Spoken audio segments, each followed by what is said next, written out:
নমস্কার বন্ধুরা, আমাদের অনিস কিচেনে আপনাদের সকলকে স্বাগতম। আজ একটি রেসিপি দেখাবো যেটা আমাদের বাঙালিদের সকলের মোটামুটি কম বেশি সকলেরই প্রিয়, ফ্রায়েড রাইস।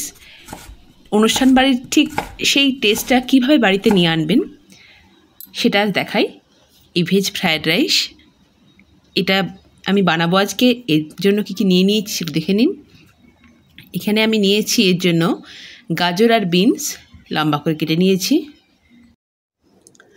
এখানে ক্যাপসিকাম নিয়েছি আমি লম্বা করে কেটে, কিছু মটরশুঁটি নিয়েছি। আর কড়াইতে প্রথমে সাদা তেল দেব। সাদা তেলে গরম হয়ে গেলে আমি সবজিগুলো ভেজে নেব। প্রথমে গাজর আর বিনসটা আমি ভালো করে ফ্রাই করে নেব। তারপর ভালো করে ফ্রাই হয়ে গেলে আমি এর সঙ্গে ক্যাপসিকামটা মিশিয়ে ভাজবো। ক্যাপসিকামটা আমি দিয়ে নেব। ক্যাপসিকামটা আমি ফ্রাই করে নেব। এরপরে আমি লাস্টে মটরশুঁটিটা মেশাবো। দেখুন আমার ফ্রাই হয়ে গেছে। মটরশুঁটিটা মিশিয়ে নিচ্ছি। মটরশুঁটি মেশানোর পরে কিছুক্ষণ ভালো করে ভাজার পরে আমি এখানে কাজু বাদাম অ্যাড করব। কাজু বাদামগুলো দিয়ে নিলাম। একটু লাল লাল করে কাজু বাদামগুলো ভাজা হয়ে যাবে, কাঁচা ভাবটা চলে যাবে।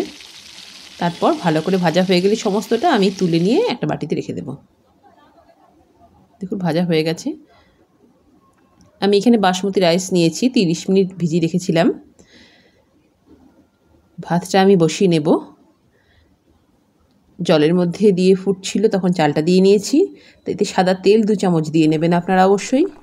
এবং ভাতটা খুব বেশি সেদ্ধ করবেন না, একটু দেখে নেবেন, একটা চাল তুলে দেখে নেবেন ঠিকঠাক হয়েছে কি না। তখন আপনারা মোটামুটি 95% হলেই নামিয়ে দেবেন। ঠান্ডা জল দিয়ে অবশ্যই নামাবেন, তাহলে ভাতটা চিটচিটে হয়ে যাবে না। কড়াইতে সাদা তেল আর ঘি দিয়ে নিয়েছি। এখানে তেজপাতা, গোটা গরম মশলা দিয়ে নিলাম।